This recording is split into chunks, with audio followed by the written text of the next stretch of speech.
Assalamualaikum warahmatullahi wabarakatuh.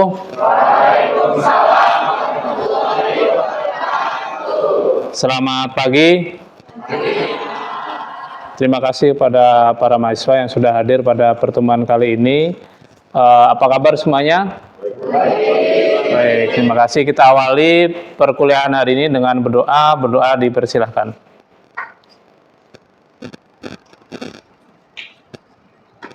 Berdoa selesai. Baik, ini melanjutkan minggu lalu. Pertemuan hari ini adalah pertemuan keempat terkait dengan karakteristik dan kebutuhan standar biologi untuk udang ya. Minggu lalu kita sudah berbicara tentang pengenalan udang secara umum, bagaimana sistem budidaya udang, dan hari ini kita akan berbicara tentang karakteristik dan kebutuhan standar biologi udang. Nah, perlu kita ketahui bahwa dalam mempelajari ini nanti akan nyambung juga dengan pertemuan berikutnya terkait dengan manajemen dan monitoring budidaya udang, dan sekaligus juga kita akan mengetahui karakteristik dan standar biologi udang, kita bisa menentukan lokasi yang sesuai untuk budidaya udang. Capaian pembelajaran pada pertemuan hari ini adalah mahasiswa dapat menjelaskan dan memahami karakteristik dan kebutuhan standar biologi udang. Dengan memahami karakteristik dan standar biologi udang, khususnya fokus pada bagaimana kualitas air yang sesuai, sedimen yang sesuai, maka kita bisa berikutnya kita akan berbicara tentang bagaimana memilih lokasi. Dasarnya adalah dari pertemuan ini. Namun demikian, mahasiswa ada tugas nih, project berkelompok, dibagi 3 kelompok. Yang pertama adalah kelompok pertama akan mencari peta lokasi tambak di Indonesia. Kita bisa mencari referensi menggunakan Google Earth dan lain-lainnya. Terus berikutnya mencari data produksi budidaya udang yang ada di Indonesia. Kita bisa searching, bisa dari berbagai macam sumber, nanti dikompil menjadi satu bagaimana produksi udang selama 5 tahun di Indonesia. Berikutnya adalah mahasiswa nanti mencari informasi terkait dengan kebutuhan standar biologi udang, khususnya udang faname ya.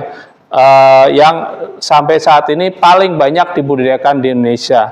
Berikutnya adalah tugas untuk diketik dan maksimal 2 halaman dikumpulkan pada pertemuan ke-7. Baik, kita lanjutkan mulai dari siklus hidup dan habitatnya. Kalau kita lihat di sini bahwa habitat udang itu ada di perairan air payo maupun air laut ya. Kalau kita lihat di sini ketika udang sudah matang gonat ya, itu akan memijah, mengeluarkan telur melalui proses perkawinan, menghasilkan naupli hingga menjadi poslarva dan juvenil. Ini akan mengalami siklus di mana pada saat awal memijah ini memerlukan kondisi salinitas yang tinggi, yaitu pada salinitas air laut 30 hingga 31-32. Selanjutnya akan bergerak udang ini menuju daerah yang sesuai untuk pertumbuhannya, yaitu pada salinitas 15 sampai 25, di mana daerah itu adalah daerah air payo, daerah pertemuan antara air tawar dengan air laut. Kalau kita lihat lebih detail lagi di sini bahwa siklus hidupnya mulai dari telur menghasilkan naupli 1, naupli 2, naupli 3 hingga naupli 4 dan naupli 5. Selanjutnya menjadi zoea, dari zoea 1, zoea 2 dan zoea 3. Ini merupakan siklus di mana proses ini disebut proses larva. Jadi larva udang itu dari mulai naupli hingga zoea. Dan dilanjutkan dengan misis ya. Jadi disebutnya naupli hingga misis merupakan larva udang. Ketika kita berbicara larva udang maka masih pada fase naupli hingga misis. Berikutnya adalah masuk fase poslarva ya. Dari poslarva 1, 2, 3 hingga poslarva 10 atau sampai 12. Biasanya kita beli untuk kegiatan praktikum kita itu adalah poslarva 8 hingga 10 untuk udang faname. Selanjutnya dari proses ini kita besarkan, ditambah hingga ukuran size yang diinginkan oleh pasar atau marketable size. Nah, dari siklus hidup ini kita akan melihat bahwa untuk kehidupan ini, untuk mencapai pertumbuhan yang maksimal, udang ini memerlukan proses yang namanya molting. Namun sebelum itu kita lihat bahwa untuk udang faname yang banyak dibudidayakan di Indonesia itu merupakan udang yang habitatnya bukan asli perairan Indonesia, merupakan habitat dari pantai timur Meksiko dan Peru dengan pertumbuhannya pada suhu 25 derajat Celcius dan daerah tropis. Dan secara umum tambak-tambak di Indonesia produksinya adalah udang faname saat ini ya. Udang windu masih ada atau tidak? Masih ada. Cuma memang tidak banyak dibudidayakan lagi seperti masa sebelum adanya udang faname. Ini juga habitat aslinya biasanya merupakan dasarnya berpasir. Ini menjadi penting, beda dengan komoditas yang lainnya, khususnya untuk ikan, di mana dasar perairan menjadi faktor penting juga dalam kehidupan dan mencari lokasi untuk budidaya udang. Seperti yang saya sampaikan sebelumnya, bahwa udang ini akan berada dalam kondisi ketika sudah siap untuk memijah, dia akan memijah di daerah di lepas pantai dengan kedalaman kurang lebih 20-40 meter. Dengan proses tadi disampaikan bahwa untuk proses tumbuh itu udang mengalami namanya molting ya. Berikutnya, nah, kita lihat di sini untuk tingkah laku udang ya. Coba berdasarkan hasil riset yang saya lakukan ini di tahun 2021 dan sudah dipublikasikan. Ini kita lihat bahwa ternyata kita lakukan riset dan penelitian bagaimana sih tingkah laku udang, khususnya apakah udang itu ada di dasar, apakah ada di kolom atau di permukaan ya. Karena memang sebelumnya banyak yang mengatakan bahwa udang faname ini tinggal di kolom ya. Ini salah satu pembuktian bahwa ternyata dari hasil pengamatan tingkah laku udang itu lebih banyak pada kedalaman, ini kedalamannya sampai 100 ya. Jadi saya buat dari 0 permukaan sampai kedalaman 100, terlihat bahwa udang itu lebih banyak mengumpul di bawah ya. Memang dari video sesekali udang itu naik ke atas, tapi akan turun lagi ke bawah. Hanya sekali aja, tapi lebih banyak dia di bawah ya. Kurang lebih 72-81% selama masa pengamatan itu udang tetap stay di bawah ya. Tidak ada yang di permukaan atau di kolom, apalagi di permukaan ya. Nah, ini merupakan salah satu pembuktian bahwa udang itu tetap di dasar meskipun udang faname ya, karena ada yang mengatakan bahwa udang faname itu di kolom, ternyata tidak ya. Karena kenapa begitu? Secara biologi juga kita tahu bahwa udang merupakan organisme bentik ya, yang lebih banyak tinggal di dasar atau dekat substrat. Nah, ini kalau untuk yang udang faname ini termasuk non-burrowing habit ya.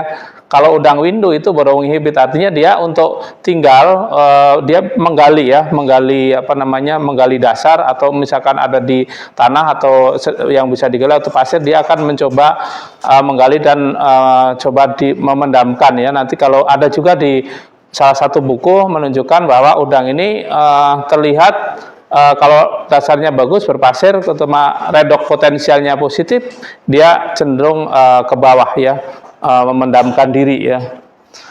Berikutnya, salah satu alasan kenapa udang tidak banyak di dasar juga karena dia tidak memiliki gelembung renangnya, dan mereka memiliki 5 pasang kaki jalan dan 5 pasang kaki renang. Artinya udang ini memiliki kemampuan berjalan dan memiliki kemampuan juga berenang ya, dengan morfologi yang mereka miliki. Kalau kita lihat juga ini udang dibagi, saya kira secara umum bahwa morfologi udang sudah dipelajari di mata kuliah sebelumnya, mata kuliah terkait dengan anatomi udangnya ya. Baik, saya lanjutkan. Ini sebagai gambaran bahwa udang juga memerlukan kehidupan yang sesuai ya, khususnya dalam kualitas air ya, di mana kadar garam ya memiliki toleransi salinitas yang tinggi ya, antara 0,2 sampai 70 gram per liter ya, dengan optimum level antara 10 sampai 25 gram per liter. Artinya harapannya ketika kita pelihara udang itu adalah udang itu hidup dan tumbuh ya, bukan hanya hidup, ya. Kalau hanya hidup saja tidak tumbuh, itu tidak sesuai dengan harapan dari tujuan kita pelihara udang ya. Jadi harapannya adalah hidup dan tumbuh. Toleransi temperatur sampai dengan 37,5 derajat Celcius, di mana udang mati atau terjadi kematian ketika di bawah 12 derajat Celcius, di mana optimum levelnya adalah di daerah tropis, 27 hingga 30 derajat Celcius. Ya, jadi pada kondisi suhu yang seperti ini merupakan suhu yang ideal untuk hidup dan tumbuh udang. Berikutnya oksigen telarutnya. Oksigen telarutnya yang diharapkan adalah lebih dari atau sama dengan 4 mg per liter, di mana kalau kita lihat ini juga berdasarkan hasil penelitian, ternyata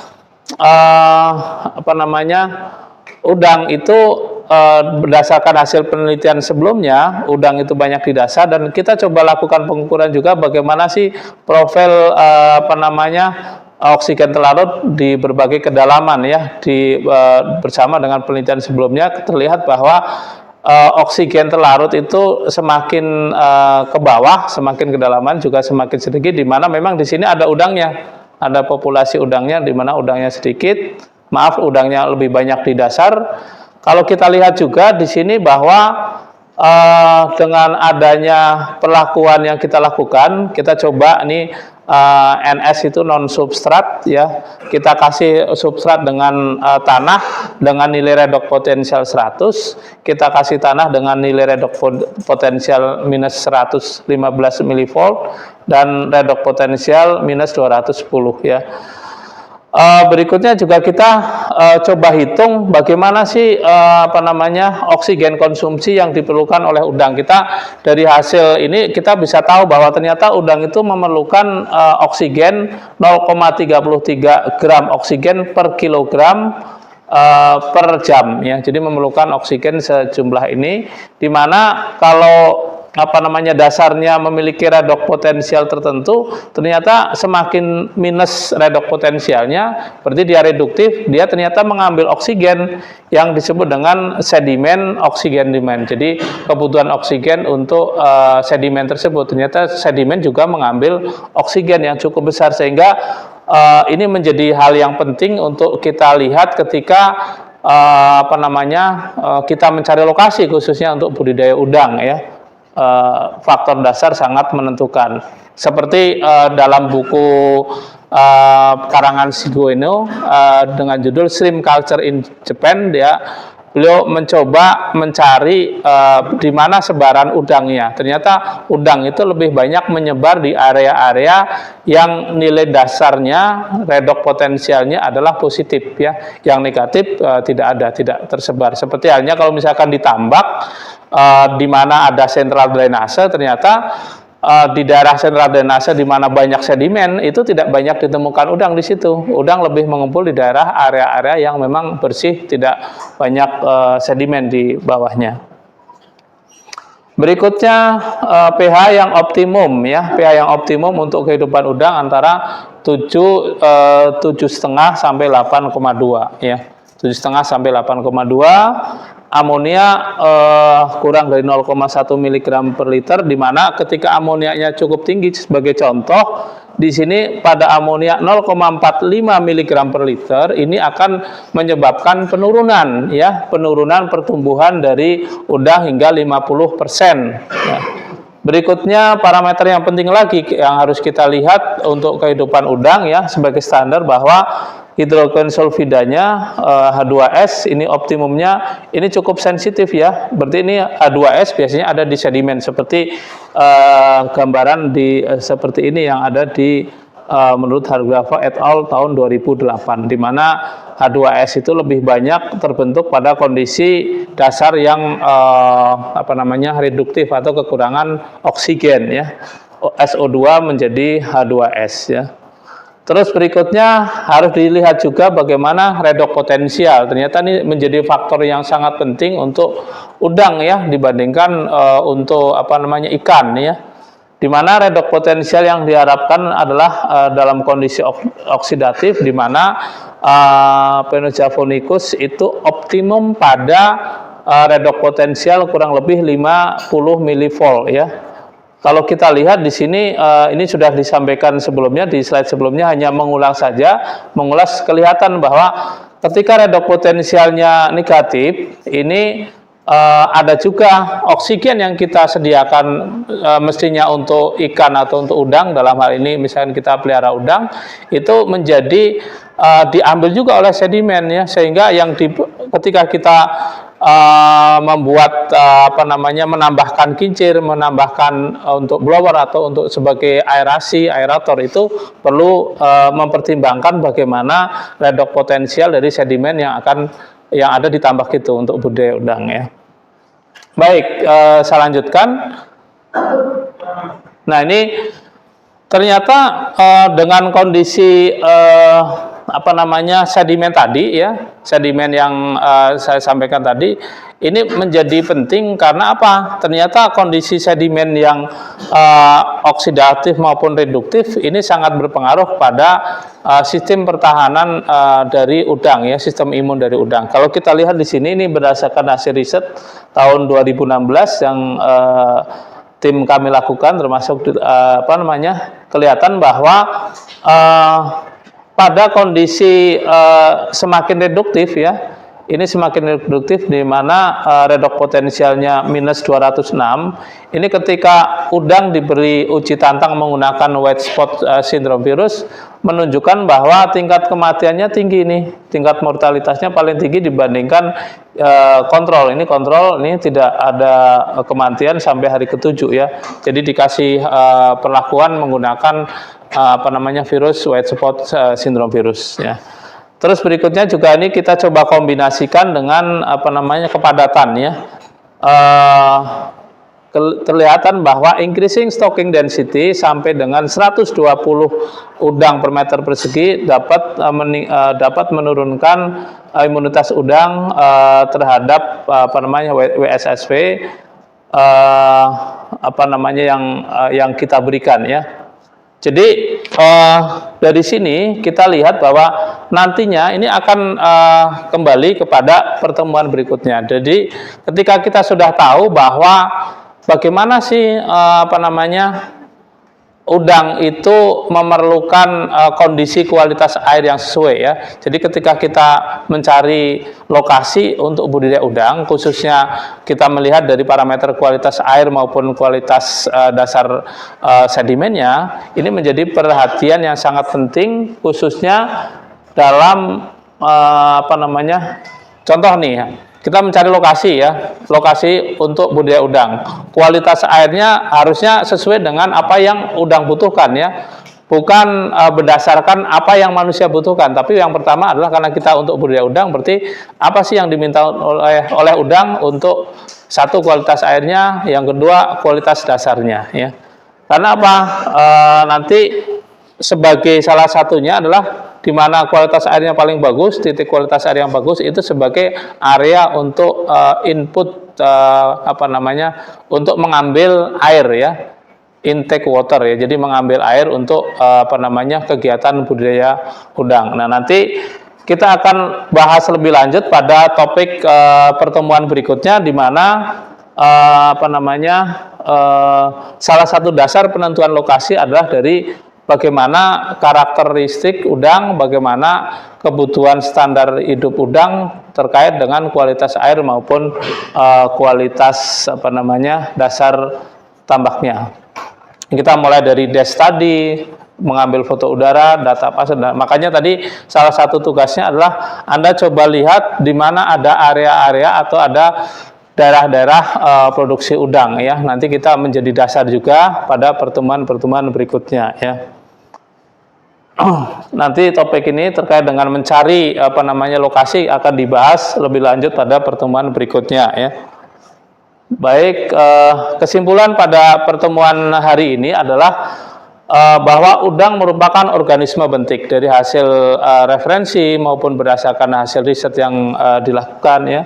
Berikutnya, untuk kebutuhan standar biologi udang atau kita singkat SBR, standar biological requirement untuk udang, kita bisa bagi meliputi untuk kualitas airnya bagaimana, untuk kualitas dasar tambaknya seperti apa, Berikutnya lagi adalah bahwa SBR juga sebagai penentu ya, ini menentukan ya.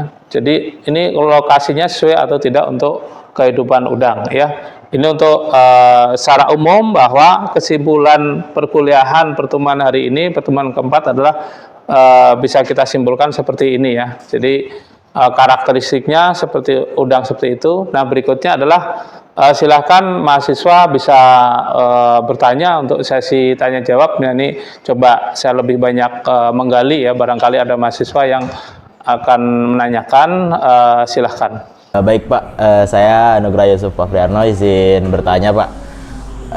Di udang ini kan butuh kualitas air yang lebih spesifik ya Pak dibanding ikan, terutama di dasar tambaknya. Nah, kenapa sih Pak udang itu butuh kualitas tanah dasar yang lebih spesifik dibanding ikan? Oke, baik, terima kasih Saudara Yusuf atas pertanyaannya. Apresiasi ya. Jadi artinya bertanya artinya menunjukkan bahwa ada ketertarikan atau mungkin juga pengen memperjelas. Sebenarnya udah tahu ya, tapi baik. Yang pertama adalah terkait dengan kenapa menjadi penting ya dasar ini buat udang ya khususnya.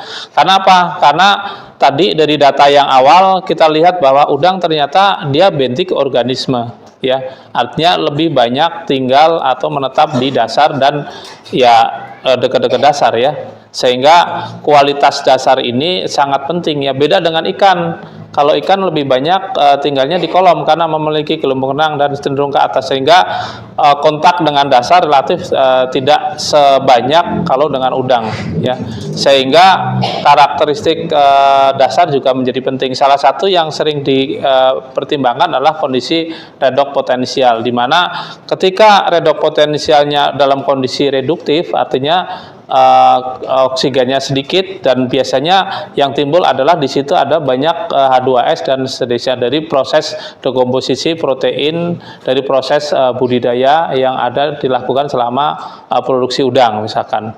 Sehingga ini menjadi penting bahwa bahkan misalkan meskipun sekarang tambak sudah di lining menggunakan HDPE misalkan ya, itu tetap saja di tambak-tambak intensif masih dilakukan aktivitas penyimpanan ya. Artinya sedimen ini menjadi penting supaya dasar itu tetap bersih ya, sehingga tadi perlu diperhatikan. Terima kasih. Oke, pertanyaan berikutnya boleh. Selamat pagi Pak Wiyoto, perkenalkan saya Kesha Giva Yuda, izin bertanya terkait kualitas air udang Faname. Untuk udang Faname sendiri, apabila kualitas airnya tidak sesuai dengan standar baku yang optimal, apa pengaruh bagi udang Faname itu sendiri? Lalu, apa yang harus kita lakukan untuk menjaga kelangsungan hidup dan pertumbuhan udang Faname itu sendiri pada saat kualitas air yang tidak optimal? Lalu saya ada satu pertanyaan lagi terkait salinitas Bapak. Untuk pengenceran salinitas itu apakah ada syarat tertentu untuk penurunannya? Misalkan salinitas pada bak saya itu 33, untuk penurunannya apakah saya boleh menurunkan langsung misalkan ke 25 ppt atau ada syarat tertentu dalam sekali penurunan itu? Terima kasih. Baik, terima kasih dari Saudari Kesha atas pertanyaannya. Memang pada kondisi tertentu kita menemukan lokasi kualitas airnya itu tidak sesuai untuk budidaya udang ya. Yang pasti kita lihat yang pertama misalkan oksigennya ya, itu syarat utama tuh. Misalkan kita pelihara udang otomatis oksigennya. Yang kedua misalkan dari nilai pH-nya. Nah, ini sering lokasi-lokasi yang ada di pesisir misalkannya pH-nya terlalu rendah ya. Apa yang harus kita lakukan? Biasanya untuk pH yang terlalu rendah kita bisa menambahkan penambahan kapur ya. Terus oksigen yang rendah kita bisa memanfaatkan misalkan kalau pada tebarnya tinggi otomatis memerlukan oksigen juga yang suplai oksigennya lebih banyak. Teknologi yang bisa kita gunakan adalah dengan menambahkan misalkan kincir yang lebih banyak, terus penambahan kapur. Nah, pengaruhnya apa ketika kondisinya tidak sesuai, misalkan oksigennya rendah, pada oksigen yang sangat rendah atau suhu yang rendah juga, ini akan berpengaruh kepada metabolisme. Contohnya misalkan udang ini kan metabolismenya sangat dipengaruhi oleh kondisi suhu ya. Dimana ketika suhunya rendah, nafsu makan juga rendah, metabolisme rendah, dampaknya apa? Pertumbuhannya lebih lambat lagi. Begitupun juga ketika oksigennya rendah, biasanya makannya juga tidak terlalu banyak. Dampaknya berikutnya adalah pada kondisi kesehatan. Biasanya oksigen terlalu rendah, suhu terlalu rendah juga beberapa penelitian menunjukkan ini akan menekan sistem imun ya, sehingga udang-udang yang pada kondisi oksigen rendah imunitasnya kurang, sehingga lebih mudah terkena penyakit. Baik, pertanyaan berikutnya adalah terkait dengan salinitas ya. Boleh atau tidak kita menurunkan langsung ya, meskipun tadi di slide saya sampaikan memiliki range salinitas yang luas ini udang ya. Tapi dalam penurunannya kita tidak bisa melakukan penurunan secara langsung ya. Misalkan dari 30 menjadi 21 ya. Udangnya akan mengalami stres. Jadi penurunan bisa dilakukan bertahap ya. Misalkan satu hari 1 ppt ya. Dari 30 besok menjadi 29, besoknya lagi menjadi 28 seperti itu. Tidak secara langsung ya. Jadi kalau diturunkan secara langsung, udangnya akan mengalami stres ya. Dampak stresnya nanti menekan sistem imun juga, kesehatan udang juga, dan berdampak pada pertumbuhan ya. Seperti itu. Nah, berikutnya juga penurunan salinitas juga kita lihat pada proses pertumbuhan, karena biasanya kalau misalkan salinitasnya tidak sesuai ya, misalkan kita menurunkan sampai angka tertentu nih, berarti angka berapa? Kalau salinitasnya tidak sesuai bisa menyebabkan pertumbuhannya tidak optimal. Jadi kita udang pelihara pada range salinitas antara 10 sampai 25 atau 15 sampai 25 ya. Itu yang idealnya. Seperti itu. Terima kasih atas pertanyaannya. Silahkan kalau masih ada yang bertanya. Ya, silahkan. Perkenalkan, saya Alia Maulidia Hanum, izin bertanya. Mengapa udang windu tidak banyak dibudidayakan di perairan Indonesia dibandingkan udang faname? Padahal udang faname itu bukan komoditas asli Indonesia. Apakah ada faktor yang mempengaruhi hal tersebut? Terima kasih. Baik, terima kasih pertanyaan saudari Aulia ya. Alia, terima kasih banyak ya. Jadi udang faname sekarang banyak dibudidayakan di Indonesia itu sebenarnya sebagai salah satu udang yang dulunya udang yang dibudidayakan di Indonesia adalah udang windu ya. Sampai tahun 2001 itu masih banyak udang windu ya. Habis tahun 2001 Indonesia mulai membudidayakan udang faname. Salah satu alasannya adalah pertama adalah bahwa udang windu pada saat itu banyak mengalami kematian ya. Yang paling besar adalah karena penyakit yang menyerang adalah penyakit white spot syndrome virus ya. Nah, datang udang faname ini memberikan efek yang positif khususnya bagi para pembudidaya, di mana udang faname ini memiliki kelebihan, salah satunya adalah sudah SPF, specific pathogen free ya, bebas dari penyakit tertentu ya yang sudah. Jadi nanti benihnya itu ada tersertifikat ya, bebas penyakit tertentu, artinya dari satu input produksi bahwa benihnya bebas penyakit tertentu yang sudah diketahui, tapi yang sudah di list biasanya ada sertifikatnya, ini bebas penyakit apa saja ada di situ, misalkan WSSV, HNNV, MIO dan seterusnya, itu ada disebutkan di sertifikat. Jadi ada kepastian benih yang baik di udang faname.